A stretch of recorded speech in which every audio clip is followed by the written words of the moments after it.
It is the Matt Mosley Show, and now joined by my longtime friend, Ryan McGuire, Baylor volleyball coach. And it's here. I mean, I saw it the other day, and I always know, Ryan, I was even getting in the green and gold, inter-squad scrimmage. I was really enjoying watching some of the footage from that, and I'm always trying to see, okay, who's his best leaper, who's going to have. And so, boy, you really have an interesting team. Well, welcome back to the Mosley Show. It's great to have you, and it's fun to be on the cusp of a new season. Yeah, excited season started. Thanks for having me. It's always fun to chat with you and be part of your show. It's going to be a big year for us in volleyball. Really looking forward to it. All right, and Sunday there'll be an exhibition, and no easing into this season. You have chosen for your exhibition the defending national champion Texas A&M Fighting Ags, and there are some Baylor connections to this team, and it's hard to bring that up without that. And I know, I'm sure that's bittersweet for you. One of their star players, Stowers, is someone you recruited and loved having in your program, and unfortunately her career ended at Baylor medically. But you're going to see some people with Baylor ties at A&M.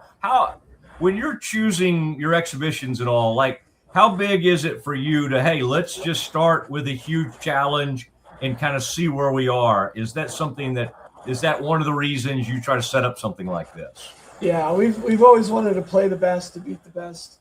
And, Jamie Morrison, Coach A&M's done a really good job there. Like clearly we know Stowers and the family and great family. And, it is bittersweet. You're excited for what she was able to accomplish and being able to extend her career, and just bummed that it didn't get to continue here when that was her desire. But we move forward, and you want to battle.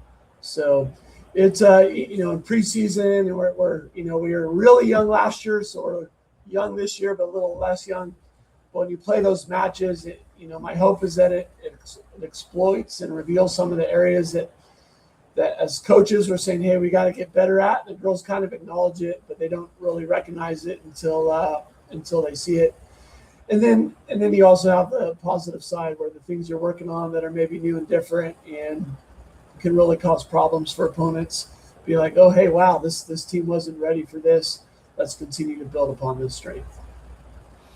Well, it'll be fun, and I think, why in the world wouldn't you come see Baylor versus the defending national champion Aggies, and then go see soccer play the Aggies? And I know you and I were talking before we started, soccer coming off a huge win over Arkansas, so a couple of nice SEC matchups.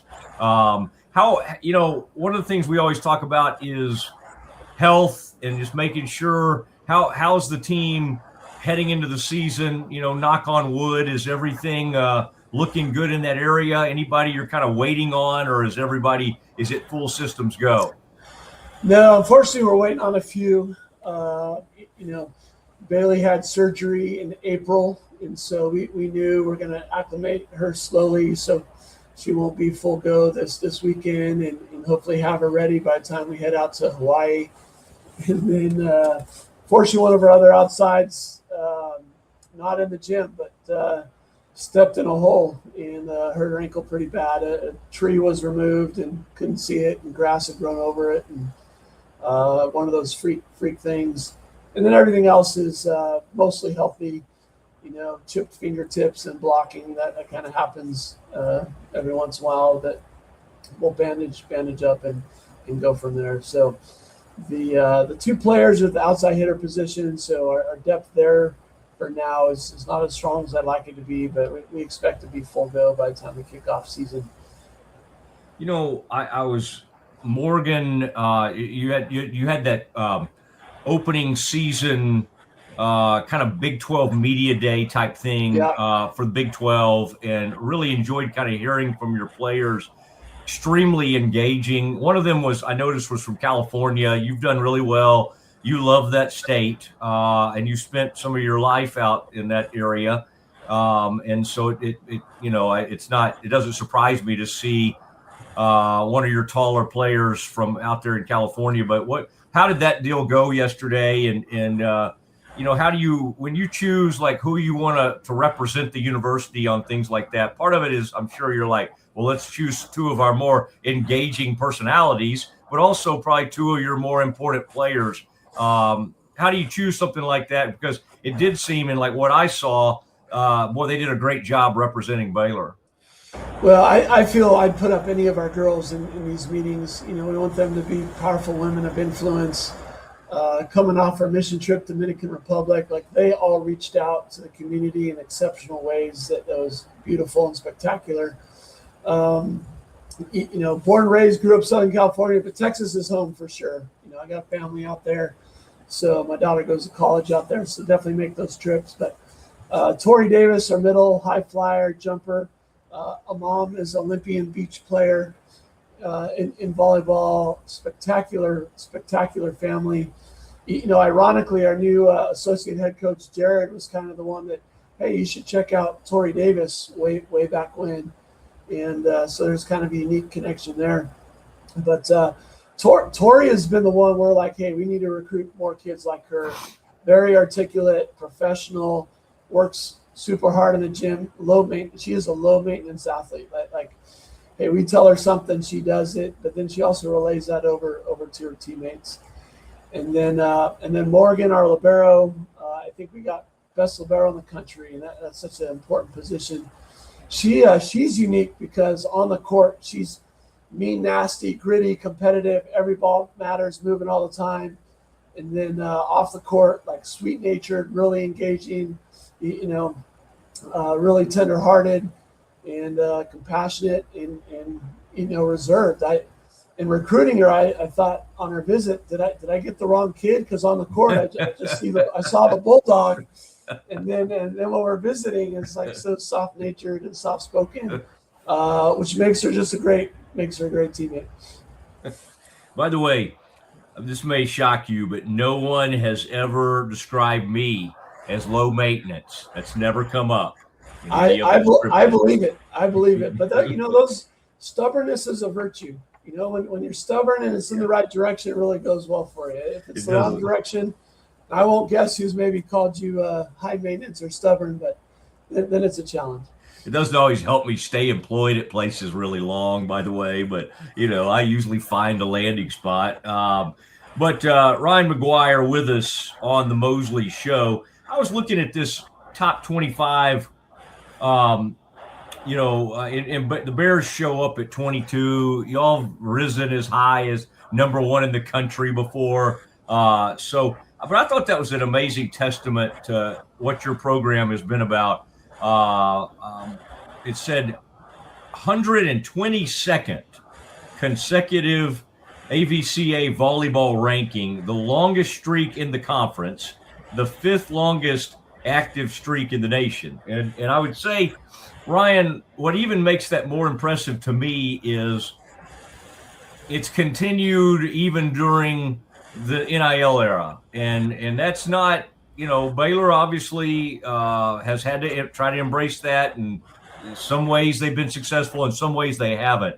But boy, it really speaks to the consistency of your program. What does that say to you when you hear of a streak like that, which obviously is throughout your tenure here? I'm really blessed with the people I get to work with. I think we've had great coaches, great staff to maintain that. I think culture is something it's always important to me. And we've won matches because of who we are and how we fight. If we didn't necessarily have like the biggest, highest jumping arms in the gym, year to year, we've managed injuries well because we train well. So I feel our training is something like just the growth that we have. And so, I see programs where there's an injury and it kind of devastates their season. I think our next man up is always ready to shine bright, and that's kind of how this team competes and battles, but also loves each other really well. So when one's honored, we're all honored, and when one's suffering, we're carrying the burdens with each other. So I do feel like the total sum of our parts has always been really strong, really high. All right, now you've gone international at one part of your team, and one of your recent on social media, it said Air Souche. And Ksenia is who we're talking about from Belarus. And that's in Rockmanchuk. Rockmanchuk. Yeah. Does that sound better? Okay. That almost sounds like I'm doing the what Kansas does, but that she has emerged as one of the great players in the conference. She was just named All Conference, which is a pretty exciting honor to receive. Walk us through a little bit about like what she's meant to the program, and then I'm curious when she first arrived on your radar. You know what it was like bringing her to Waco. Waco, much like Belarus, I would think. Yeah, like probably 40 degrees hotter than that. You know, I've loved international student athletes. I've had 30 different countries over my time coaching, and they always bring something different. And that ability to, you know, Dungy talks about how diversity enhances excellence. So when you can get people with different experiences, perspectives, and then mold them together to be on the same page, it can be pretty exciting because you get more than you expect. She brings a heavy arm. You know, that was the first attraction. Like you got to be terminal, and you know the process is hard. It's you know, watched her play in Turkey, and you know the Ukraine war. So Russia's kind of pretty much goes through Belarus when attacking Ukraine. So they're closely connected there. So just getting her here, she had to wait in line 2.5 days to get out of the country to go get her visa, you know, go to Poland to do that because there was only one border crossing that was open there at the time. So there's a great maturity and excitement and she's a young one. She came at 17, and you know, but for a new opportunity, our girls welcomed her really well, and you know, I love the growth for every athlete, and it took time. You know, she'd probably hate me saying this, but the one kid that got kicked out of the gym last year was her at one point. As we're working on, again, the value that I love about her is that stubbornness, just going in the right direction. But she is funny. She is so fun to talk to. But she's also gung-ho volleyball. Like, hey, I'm here to compete. You know, she'll go to the class, do well in it, but she wants to win. She wants to score. She wants to get better at volleyball. She wants to, you know, do it and support her family through all of it. So she's been a big part of our offense and really came on strong as a freshman. I think set the freshman record for kills in the NCAA tournament opening round last year. So excited to have her this year, and yeah, Lord willing, you know, 5 years now with the 5-for-5 stuff. Is Russia? I you know, obviously we know about they had a professional women's basketball. Is volleyball a growing sport or something they show excitement toward? It's great to see in America the pro league and hopefully some Baylor players will continue to have a shot to play in that, and I'm sure she would enjoy doing that. Is that how big a deal is that in Russia? Russia's very, very, very strong in volleyball. I think with the political events, you know, it's dwindled significantly, but they've been ahead of the United States on the professional leagues in there. You know, when I was coaching the men, a lot of our guys who won the gold medal 2008 were playing in the pro leagues in Russia. So on the men's side, they've had one of the top pro leagues, and then on the women's side as well. So it's Russia specifically, yeah, they're committed to that sport there.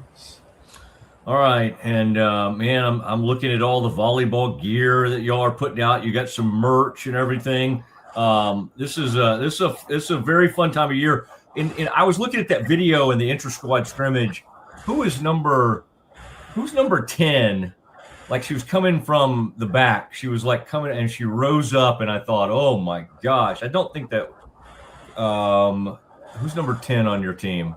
I think it's Jules Hernandez, but I got all their names down, and before when I start doing the lineups and all the numbers get memorized. That's okay for me there. I just I get, I love the leaping and the athleticism that you see. Even last night, not to say my loyalties are divided, but I was taking a peek at SMU in one of their scrimmages, and one of their, I don't know if she's their outside hitter, middle, Lord help. I mean, she just exploded. But I just happened to see, and it probably is Jules, kind of come from the back and rise up in that inter-squad scrimmage. And I thought, so sorry. Nadia's quite the leaper, and Grace Carroll's been doing good. I thought you were talking about back row running down, because I know Jules pretty much ran into the bleachers to get a good setup there. But oh no, I was talking about yeah. We got Tori in the middle, but both of our opposites are really really physical. So Nadia Johnson, one of the top ranked players, coming out of the back row. We had split squad on green and gold on that. So that's probably who you're seeing. Did your team win, or did you let your assistants represent the two? How did you come out on that? Shelby had one team and Jorge had the other, and Shelby's was undefeated until this year. So she was 4-0 or 5-0, but she took her first loss in the green and gold match. All right, and I always like to get your perspective on sort of the rest of the conference as well. Conference schedule will show up before you know it. You guys are ranked, we're predicted to be 4th in the conference, which I think this is a tremendously deep conference. So I think that's a compliment, especially with you having, a pretty good mix of youth and veterans. But does that seem about right to you? And who jumps out at you around this conference? The battles with TCU are always great, but I know that's not all. And we got to, those teams out west, BYU, whether it be Arizona State, always formidable. Who in your mind do you kind of have to go through in this conference? Yeah. Well, I don't think they ever get it right at the start of the year, but that's okay. That's just opinions. I think we've met or surpassed every single year, every time. And Jason's doing a great job TCU, but it's probably starting to bug me because we finished ahead of them for 10 or 11 straight years in conference, and then it's always kind of they'll start them ahead of us, and then we'll finish there. So, but no, it's a deep conference. We had 10 teams. Most of any conference headed in the tournament last year. So 10 made it to the tournament. Everyone's really good. That you can't have any nights off. Arizona State won it last year. They have a great opposite lefty. Coach does a good job tactically, so they're always prepared for their matches. We have this imbalanced schedule, so that kind of sometimes plays a factor. So we'll play TCU twice, who's really good. We're going to play Kansas twice, who's really good. K-State did really well, so we kind of have the top half of those teams, which helps us in the RPI. But you don't get some token wins there either. Yeah, I expect Colorado to be strong, Iowa State to be strong, BYU. We'll play them twice. That's one of the other teams we play twice. We open up BYU, Utah in conference, so it's going to be a strong road trip right out of the gate for us within that. But there's no team in the Big 12 where I feel like we can just show up and win. So our ability to battle and be consistent, I think we've done in years past well, but that has to continue to be essential and important to us this year. All right. Well, I got to say, I've had my niece came to one of your camps and really had a great time, and y'all do such a nice job with that. And so that and I will refrain as she continues to get better and better there in Collin County, there at McKinney High School. I'll try not to oversell this, but we do have some good height, and I think we got some good, but that was really fun for her to get to meet you, and we love watching her, and she's getting better and better. So, but anyway, I don't want to do any recruiting violations. Okay. So I won't press you too much. Great family. And definitely moves my opinion of your family in the right direction. So where were we starting? Yeah. Where were we starting that conversation? So we only had to go up, but that the Logsdon bunch does bring us up a little bit and or a lot. So that's good. By the way, I love this SMU volleyball. We'll play Penn State in the Spikes Under the Light showcase at AT&T Stadium. That's a $1 million total prize pool. First women's collegiate sporting event held at that venue. And that's a venue that holds, upwards of 90,000 people. I don't know if we'll have that many. We have seen enormous outdoor crowds at Nebraska and some of these others, that love their volleyball. I don't want to give anything away, but Ryan, is that something perhaps that we could look forward to maybe Baylor being involved in something like that in the future? Yeah, 100%. And some of those things are in motion. Spike Under the Lights for next year, trying to line ourselves up well for that one. Globe Life. I think we might be playing Globe Life next year as well. And we're thinking maybe move our exhibition in maybe in front of the silos and go outdoors there. Summit. So it's a new age. It's crazy, but it's also fun. And volleyball, largest female sport with the high schoolers right now, and it's continuing to just grow and grow and grow. All right. The silo people don't need any help, by the way, moving their merchandise. Ryan, that'll be fun. 6:00 Sunday night. So what I would advise is you show up, watch that against Texas A&M, and then head over to Betty Lou May's field and watch soccer take on Texas A&M. This will be great. This will be a great measuring stick, and it won't shock me if it's a very tight match, and that'll be a little fun. Anything y'all are doing? Any giveaways we should tell anybody about? Anything anything else we can say to lure some people out to see you guys play? Well, I think you're getting to see one of the top two teams in the country, and we're playing against each other, really battling. It's high-level volleyball, but it's also high-level athletes that, I think you're going to see future Olympians coming from both programs out there on the court. And so I think just to be a part of that, experience that is pretty fun, exciting. And our girls love to engage. So you got young daughters, nieces that want to see good volleyball, they're going to see it. But also if they want to talk to some people that are going to pour life into them and encourage them how to be better at volleyball or, how to manage life, we're invested in doing that. All right. It sounds good. You have a fresh cut, it looks like, to get the season started. You're looking. Yeah, I have no time the rest of the year, so I got to go short at the beginning and then. Yeah, it looks like about a number 1 or 1.5 there on the side. And you have been doing your workouts because you appear to be thin on screen. Certainly nobody ever says that about me, but I will say that about you.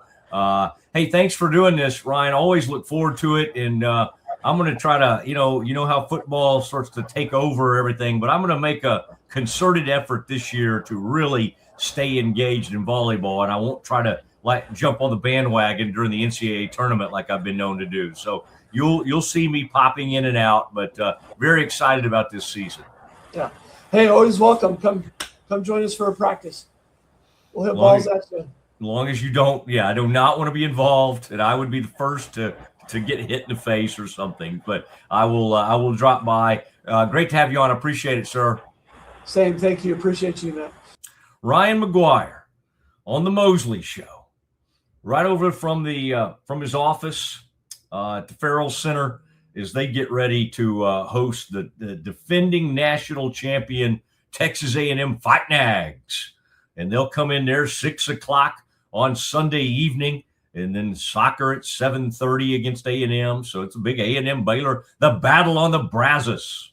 And this is an exhibition game, but I guarantee it'll be hotly contested. I don't think you'll be able to tell. That is concerning to hear of some of the depth there at outside hitter. Hated to hear that with one of Baylor's players stepping in a hole, apparently, and never a good thing. Got to make sure that's not on campus there. Got to patch that thing up or put something up to let everybody know.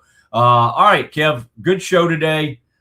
Great to be with everybody. That is how we will end it. It is the Matt Mosley Show. We will see you tomorrow at 1 o'clock.